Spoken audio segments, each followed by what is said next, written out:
We moved to United States. Me and my dad and my family were 12 years old. You know, it was in the year of 2000. Ever since I was a kid, I've always wanted to do some sort of martial arts. I've always enjoyed action movies, Bruce Lee, Van Damme, all of that stuff. So growing up, we always used to fight.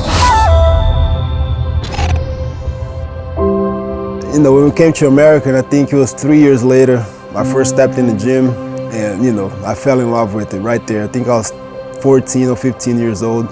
I couldn't see myself doing anything else. You know, I got a family, you know, a wife and 2 kids. You know, and this part makes me provide for them. You know, I live a good life. You know, I do what I love. You know, my goal from the start was always to be a champion.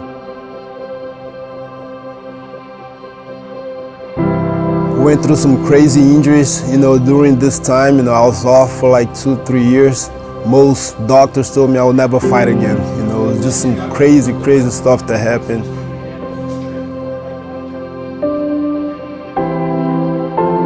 When people say you can't do it, you know, makes me want it even more. You know, with those injuries, it was the same way. A lot of people doubting, you know, a lot of people, even in the gym, you know, I heard people say I will never come back. You know, so that's just keep pushing me to, you know, work even harder, come back even stronger. That's what I did. You know, I didn't lose hope, and you know, I got everything back, even more. I got the welterweight title, I got the Grand Prix title now. I'm looking to get this middleweight title, so we just got to keep pushing forward.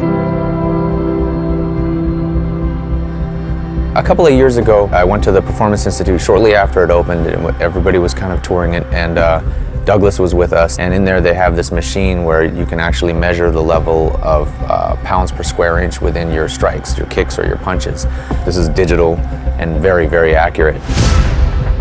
Forrest Griffin was there telling us featherweights, lightweights, you know, welterweights all hit around this, you know, 40 to 60,000 pounds per square inch range. And then Douglas Lima's there, and I'm like, well, I'd love to see this. And he one time hit that machine, and he was 90,000 plus pounds per square inch, whereas the heavyweight fighters in the UFC were all averaging in the 80s. So Douglas just hit it one time and just damn near broke the damn machine.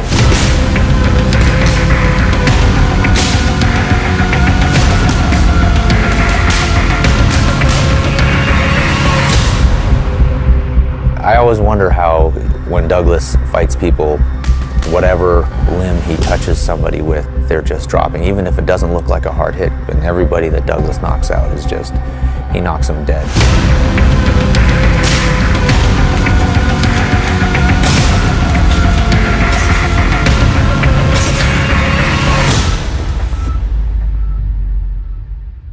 He's a bad fucker, right? Like, I'm gonna have him kick me in the leg a little bit because I just want to feel a little bit of how he kicks.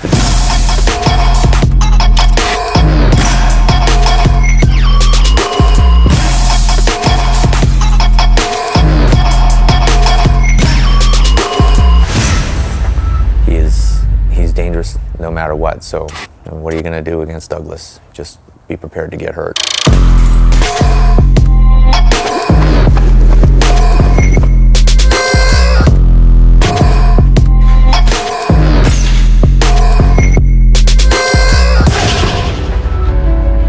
Biggest motivation for me right now is just to remain champion and feed my family. You know, I fight for my family. I got 2 beautiful kids, you know, got a wife. He's a family man. He's just such a caring person. He is honestly one of the most humble, nicest guys that I've ever met, and loyal to the core.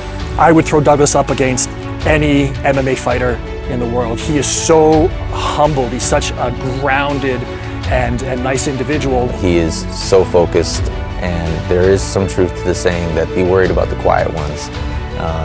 Douglas is that guy.